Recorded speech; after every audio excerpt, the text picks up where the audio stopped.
Already unstable, but now teetering on what looks like a meltdown. After the quake and the tsunami, a blast at the Daiichi nuclear power plant in Fukushima. Its sheer power plain to see. Reports that the roof of one of the reactors had caved in offered a worrying sign that the containment building may have been breached. This picture was taken directly after the explosion.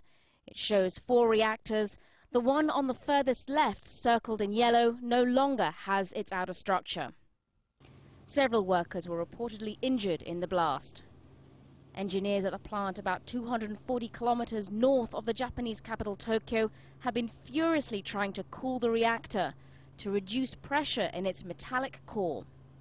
In normal conditions, the core of the reactor is kept cool by pushing water or coolant through to the top of the reactor as it produces power. During an emergency, control rods are inserted into the core to stop electricity production. The core remains very hot, but the water or coolant keeps it under control.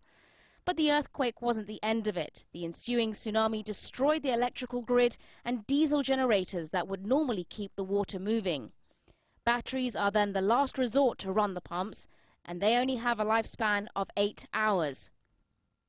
Once the batteries fail, one option is to relieve the pressure inside the boiling reactor by a controlled release of steam. The ultimate task will be to prevent the further leakage of radioactive material. But as the evacuation radius in Fukushima keeps extending, there are fears that it may already be too late. Within 10 minutes of losing the cooling, the fuel was doomed. And then it followed a cycle which we know at 3 Mile Island was occurring. 3 Mile Island stopped because the containment dome didn't fail. This one, it seems as though the containment zone's out. So now it moves on into another area, another level of magnitude, where the radioactivity is available for release. Some of it has been probably violently ejected into the atmosphere and is now being carried by wind and weather somewhere else. So it's happening at the moment.